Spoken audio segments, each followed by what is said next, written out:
தலைப்பு செய்திகள்.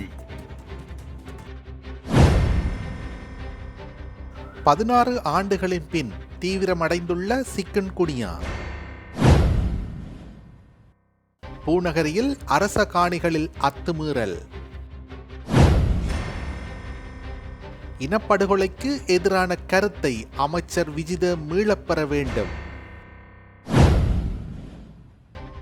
போலீஸ் நிலையங்களில் சிசிடிவி கேமராக்கள் பொருத்தப்பட வேண்டும். இலங்கை மனித உரிமைகள் ஆணைக்குழு. எக்ஸ் சமூக வலைத்தளம் முடங்கியதால் பயனர்கள் கடும் அவதி. இனி விரிவான செய்திகள். இலங்கையில் சுமார் 16 ஆண்டுகளுக்கு பின்னர் சிக்கன்குனியா வைரஸ் நோய் பெரிய அளவில் பரவி வருகின்றது. ஆக்ஸ்போர் நானோபோர் பகுப்பாய்வு முறையை பயன்படுத்தி முன்னெடுக்கப்பட்ட மரபணு ஆராய்ச்சியில் இவ்விடயம் வெளிப்பட்டுள்ளதாக பேராசிரியர் நீலிகா மலவிகே தெரிவித்துள்ளார். தனது எக்ஸ் தளத்தில் அவர் இதனை தெரிவித்துள்ளார். இது குறித்து அவர் மேலும் தெரிவித்துள்ளதாவது: தற்போது பரவி வரும் சிக்கன்குனியா வைரஸ் இந்து சமுத்திரத்தில் பரவக்கூடிய வைரஸ் பரம்பரையை சேர்ந்தது. இது பல தனித்துவமான பிறழ்வுகளுடன் இருப்பது கண்டறியப்பட்டுள்ளது. இலங்கையில் தற்போது 16 ஆண்டுகளுக்கு பின்னர் 2024ஆம் ஆண்டின் இறுதியிலிருந்து ஒரு பெரிய சிக்கன்குனியா பரவலை எதிர்கொண்டு வருகின்றது. தற்போது பரவி வரும் சிக்கன்குனியா வைரஸ் பிறழ்வின் முழு மரபணு ஆய்வினை நாம் மேற்கொண்டோம். இந்த புதிய பிறழ்வுகளில் சில முன்னர் வகைப்படுத்தப்படாததால் அவை நுளம்புகளுக்குள் உடற்பகுதி, வைரஸ் பிரதிபலிப்பு மற்றும் நோய் எதிர்ப்பு தவிர்ப்பை எவ்வாறு பாதிக்கின்றன என்பதை கண்டறிவது மிக முக்கியமானதாகும்.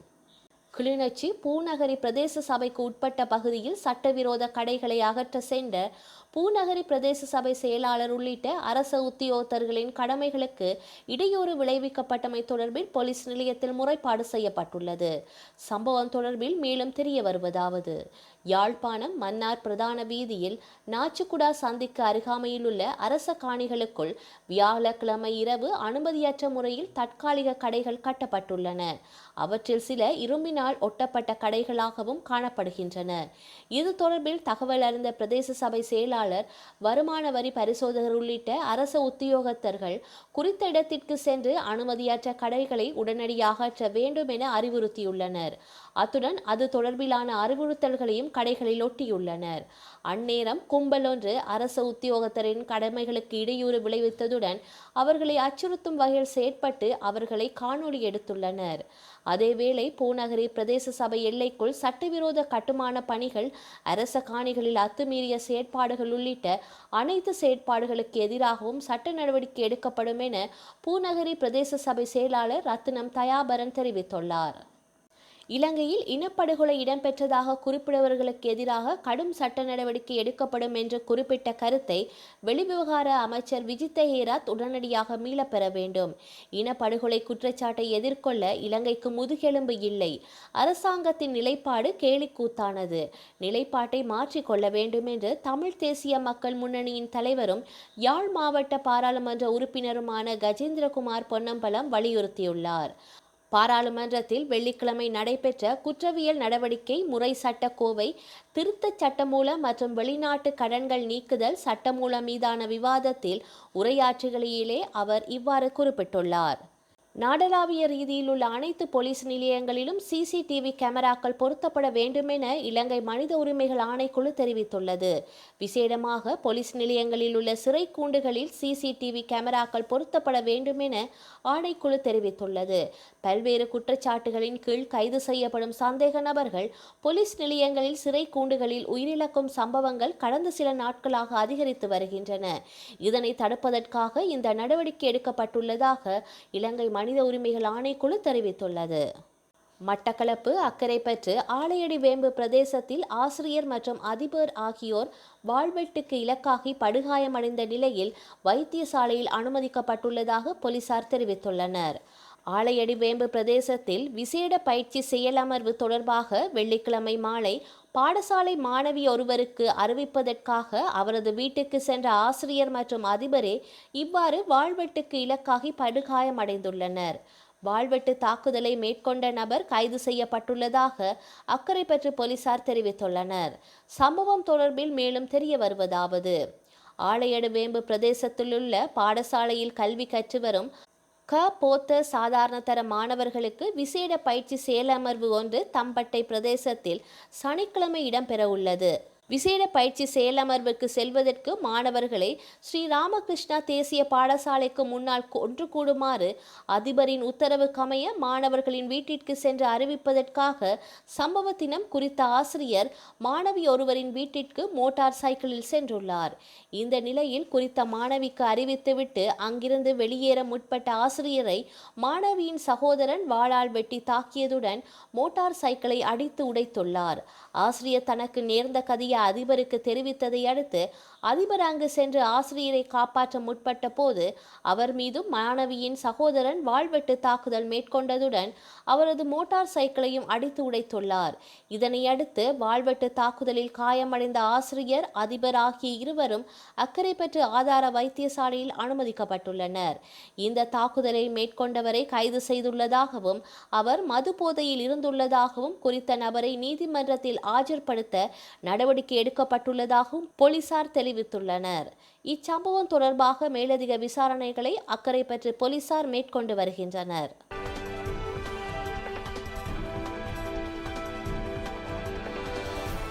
கொலை வழக்கில் கைது செய்யப்பட்டு 43 ஆண்டுகள் சிறை தண்டனை அனுபவித்த 104 வயது முதியவரை நீதிமன்றம் நிரபராதி என கூறி விடுவித்துள்ளது.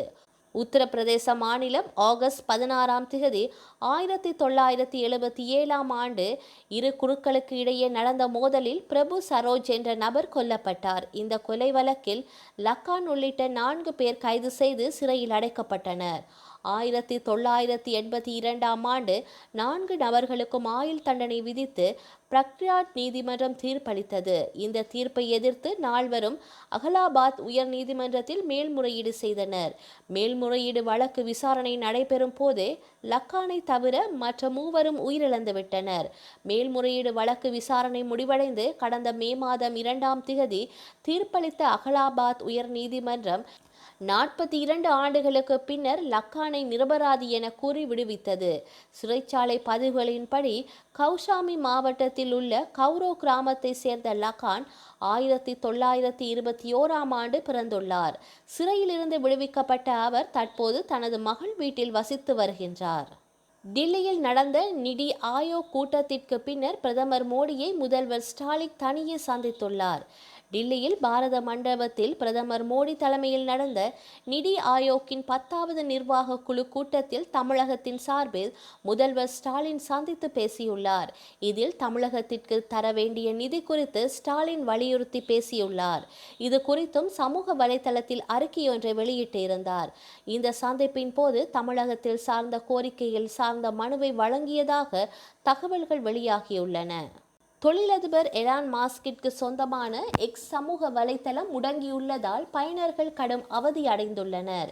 இலங்கை நேரப்படி மாலை 6 மணிக்கு அளவில் எக்ஸ் சமூக வலைத்தளம் முடங்கியது. தங்களின் பக்கங்களின் பதிவுகளை பார்க்க முடியவில்லை என்றும் சிலருக்கு உள்ளே நுழையவே முடியவில்லை எனவும் மற்ற சமூக வலைத்தளங்களில் பதிவிட்டு வருகின்றனர். இது குறித்து எக்ஸ் நிறுவனத்திடமிருந்து அதிகாரப்பூர்வ அறிவிப்பு எதுவும் இதுவரை வெளியாகவில்லை. திடீரென முடங்கியதாக பயனர்கள் கடும் அவதி அடைந்துள்ளனர். அமெரிக்காவில் 26,000க்கும் மேற்பட்டோர் எக்ஸ் வலைத்தளம் முடங்கியுள்ளது என புகார் தெரிவித்துள்ளமை குறிப்பிடத்தக்கது. வரலாற்றில் இன்று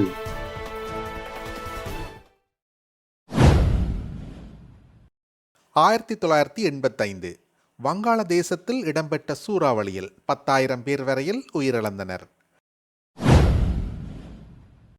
1997 சியேரா லியோனியில் இடம்பெற்ற இராணுவ புரட்சியில் அதிபர் அகமது ஹப்பா பதவியில் இருந்து அகற்றப்பட்டார்.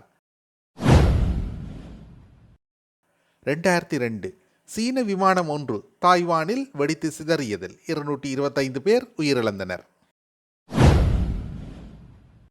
2013 பாகிஸ்தான் குஜ்ராத் நகரில் பாடசாலை பேருந்து ஒன்றில் குண்டு வெடித்ததில் 18 பேர் உயிரிழந்தனர். செய்திகளை உடனுக்குடன் தெரிந்து கொள்ள உடனே சப்ஸ்கிரைப் செய்து பெல் பட்டனை கிளிக் பண்ணவும். மேலதிக செய்திகளை தமிழ் தாய் இணையதளத்தில் பார்வையிடலாம்.